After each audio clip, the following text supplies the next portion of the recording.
मैं सारे दर्शकों को बहुत बहुत ग्रैंड थैंक यू कहना चाहूँगा, क्योंकि ग्रैंड मस्ती के ग्रैंड सक्सेस के ग्रैंड आप ही हैं। आपकी वजह से फिल्म इतनी अच्छी चली है।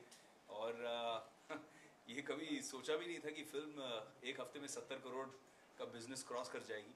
आई थिंक जब हम फिल्म बना रहे थे तब तो ऐसा लगता था कि डेली बेली जो इससे पहले एडल्ट कॉमेडी बनी है उसका रिकॉर्ड था 54 करोड़ का। तो हमेशा लगता था कि 54 करोड़ अगर क्रॉस कर जाएं तो बहुत बड़ी बात होगी। कभी सोचा भी नहीं था कि 54 करोड़ का जो एक मकाम है वो 4 या 5 दिन में क्रॉस कर जाएंगे।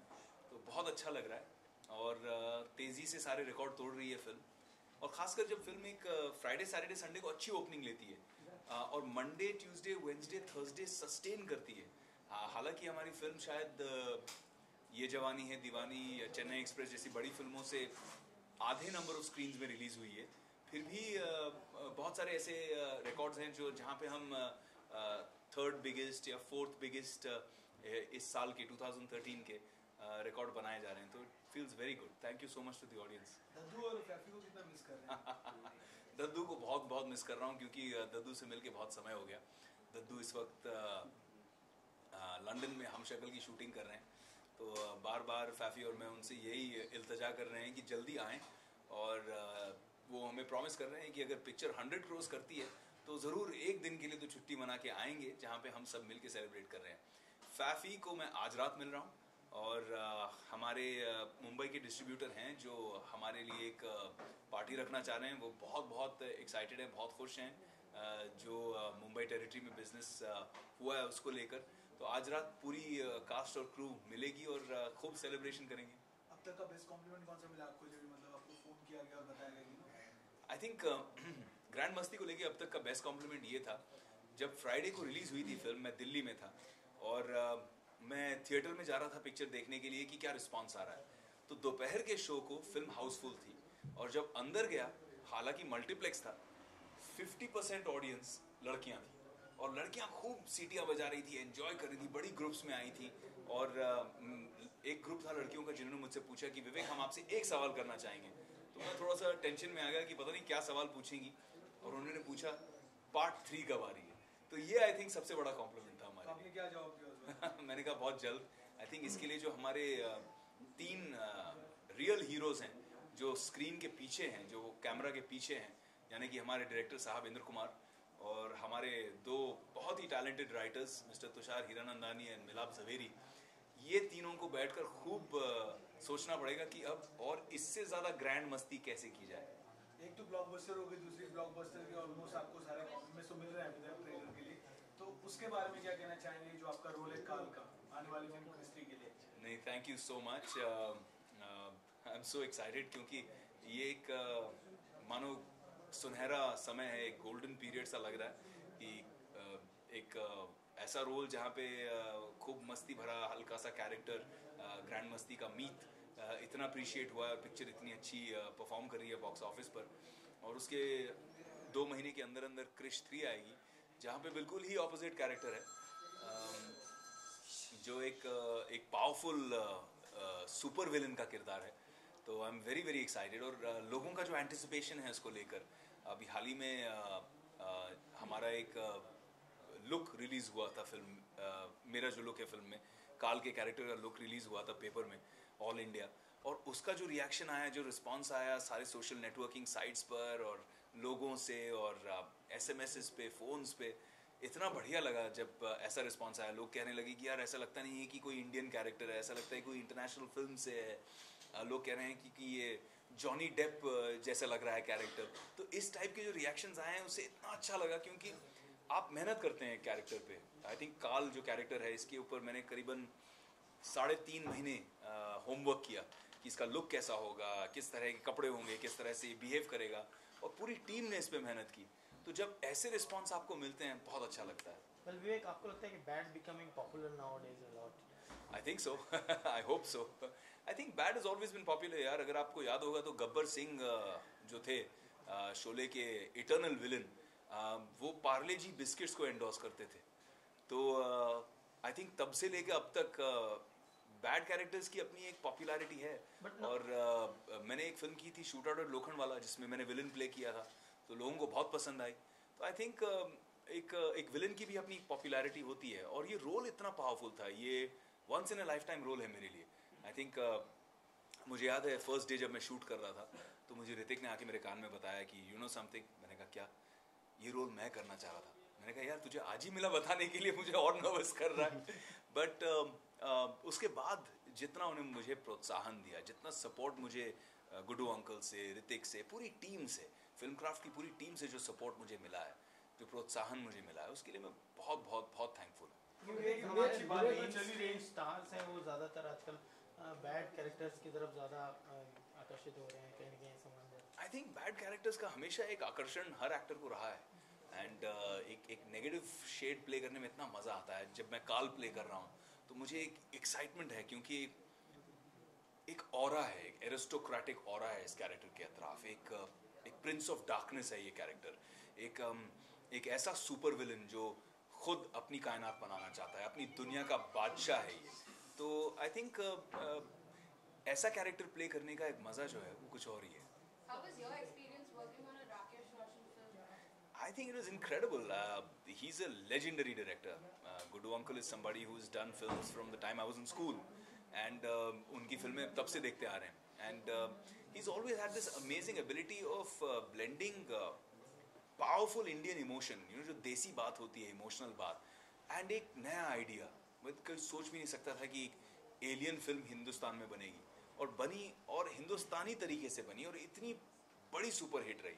तो आई थिंक कोई मिल गया से उन्होंने वो भी प्रूव कर दिया. जब आप क्रिश 3 देखेंगे तो आपको लगेगा कि एक international technology, international level of special effects, international level of film making and technique, और उसमें एक बहुत ही हिंदुस्तानी फिल्म, एक आत्मा जो एकदम देसी है, एक रूह जो एकदम देसी है. आई think that's the greatest thing working with him. और बतौर एक्टर जब आप ऐसे महान डायरेक्टर के साथ काम करते हैं तो आपको लगता है कि आप भी ग्रो हो रहे हैं. आपको ऐसा लगता है कि इनसे मैं और सीखूं और समझूं. एज एन एक्टर आपको लगता है कि आपकी कुछ सीमाएं हैं, और जब आप एक बहुत बेहतरीन डायरेक्टर के साथ काम करते हैं तो वो सीमाएं जो हैं वो टूट जाती हैं, वो खुल जाती हैं. आप और परफॉर्म करते हैं. आपको पता ही नहीं था कि आप इतना अच्छा परफॉर्म कर सकते हैं. I think that's the credit that goes to working with a great director. Vivek, इतनी खुशी तो माहौल है ही, मतलब आपकी फिल्में सुपरहिट हो गई है, आने वाली फिल्म ब्लॉकबस्टर लग गई, लेकिन कहीं ना कहीं एक रूमर आ रहा है इनकम टैक्स को लेकर, ऐसा कुछ है क्या? नहीं, वो इनकम टैक्स को लेकर नहीं, सर्विस टैक्स को लेकर एक बात थी, बट आई थिंक वो एक नॉन इशू है. मेरी लीगल टीम उसे बहुत सही तरीके से हैंडल कर रही है. मेरे सीए ने मुझे बताया कि अब उसको कंप्लाई करने के लिए बहुत दिन हैं. हमारी जो ड्यू डेट है वो अब आई थिंक 30 सितंबर के करीबन है, तो अपने पास समय है और वो हम ठीक से कंप्लाई कर देंगे, उसमें कोई बात ही नहीं है. अगर आप पिछले 45 साल का रिकॉर्ड देख रहे हैं ओबरॉय परिवार का, तो हमने आज तक कभी भी, हमारा जो टैक्स रिकॉर्ड है वो स्पॉटलेस और क्लीन रहा है. तो हमने कभी भी ऐसा कोई डिफ़ॉल्ट कभी किया नहीं है, तो ये भी नहीं करेंगे. ये सिर्फ वो बातें होती हैं जो मीडिया में हवा पकड़ लेती हैं बिफोर कुछ होने से पहले ही हवा हो गई है. तो आई think it's a non issue. Grand party का भी, अभी ग्रैंड सक्सेस तो हो गई है, तो पार्टी का दिन भी बताइए. ग्रैंड मस्ती के जो प्रोड्यूसर्स हैं हमारे, इंदू जी और अशोक जी, कह रहे हैं कि जैसे ये 100 टच करेगी तो एक बहुत बड़ी ग्रैंड पार्टी रखेंगे. और उस ग्रैंड पार्टी के लिए जो हमारे एडल्ट कॉमेडीज़ के ग्रैंड डैडी हैं, यानी कि डीप दद्दू, रितेश देशमुख, उनका आना बहुत ज़रूरी है. तो मैं बहुत प्रेशर लगा रहा हूँ उन पर कि कैसे भी करके एक दिन वो आ जाएं. फैफ़ी और मैं रोज़ उससे बात कर रहे हैं कि you have to come for one day for us to party together. You worked with Hrithik and Priyanka for the first time. What would you like to say on that? I think Krish 3 is one of Hrithik Roshan's, in my opinion, Krish 3 is Hrithik Roshan's career's best performance. To play 3 characters, to play, you know, Krishna, Krish and Rohit, and to play them so differently in one film. I mean, there were scenes jahan pe they are talking to each other, and when they're talking to each other also, the performances are so beautifully done that they look like 2 different people. It doesn't look like it's the same actor playing the 2. It's an outstanding performance. In fact, a personal story that I'd like to share is I was dubbing for the film, और जब मैं dub कर रहा था तो एक बहुत ही emotional scene था रोहित के कैरेक्टर का जो ऋतिक प्ले कर रहे हैं, और मुझे डब करना था. लेकिन जब मैंने वो सीन देख रहा था उसमें इमोशन इतना गहरा था, इतना खूबसूरत परफॉर्मेंस था उनका कि मेरे दिल के आर पार चला गया. I was choked in that moment. मतलब मेरी आवाज़ नहीं निकल रही थी, आंखों में आंसू आ गए. And I remember stopping the dubbing. I said रोको, give me a 10-minute break. I came out I called up Hrithik and I said, I love you, man. क्या perform किया है? Unbelievable. So I think for all Hrithik Roshan's fans out there, watch out for Krish 3. It's probably the best performance of his career yet. But lastly, to beat Krish, what sort of power Carl having? वो तो आपको film में देखना पड़ेगा कि काल की super powers क्या हैं. I'm sorry, I didn't answer about Priyanka, did I? Okay, sorry. So I'll just give you a bite. It's the first time I worked with Priyanka Chopra. I think she's a phenomenal, very, very talented actress, and she's equally at home in a commercial potboiler and equally at home in a power-packed, performance-oriented film like Fashion. And I'm really looking forward to Mary Kom. I think she's one of the most talented actresses, और उनके साथ काम करने में इतना मज़ा आया. कुछ ही scenes थे, but बहुत powerful scenes थे उनके साथ में. और I think in that कुछ ही अल्प सीनों में ही आप देख पाएंगे कि why I feel she's one of the most powerful actresses in the country. And इस फिल्म में I think कंगना जो हैं वो काफ़ी बड़ी सरप्राइज पैकेज हैं. She's done a phenomenal role. एक बहुत ही खूबसूरत, बहुत ही seductive, बहुत ही sexy mutant का किरदार है. और I think she's going to surprise a lot of people. Kangana has done a fabulous job. But One last your last. overall experience from a comedy movie to a real negative role, how was that? I think एक actor के लिए यही सबसे बड़ा kick है, सबसे बड़ी excitement है, सबसे बड़ा एक हाई यही होता है कि आप एक जॉनरा से, एक टाइप ऑफ फिल्म से दूसरी टाइप में, मतलब एक बहरूपिये की तरह, एक कमीलियन की तरह एक रूप बदल के आप वो परफॉर्म कर पाएँ और ये परफॉर्म कर पाएँ. और आपके फैंस देख के आपकी इच्छा यही होती है, एफर्ट, कोशिश यही होती है कि आपके फैंस देखें एंड दे से wow, I mean you know, is the same guy who's doing this role and is the same guy who's doing that role. I think that's the high, that's the excitement of being an actor, and I've really, really enjoyed that. Having said that, it took me about 3.5 months of preparation for my character in Krish as Carl. Everything from writing an autobiography, मैंने इस character की एक आत्मकथा लिखी और कैसे ये character जहाँ पे है वहाँ कैसे पहुँचा, क्यों इस तरह का है वो character. So all these things went into it. A lot of thought and preparation went into it. A lot of effort went into it. In fact जो look आया है, जो pale look आया है, उसमें मैं और मेरे जो मेकअप आर्टिस्ट है, very own Maharashtrian boy from Mumbai, Nitin Chitole, who's worked so hard on that look. लोग पूछ रहे हैं कौन सा इंटरनेशनल मेकअप आर्टिस्ट आया हुआ था, बट हमारे ही यहाँ का मेकअप आर्टिस्ट है.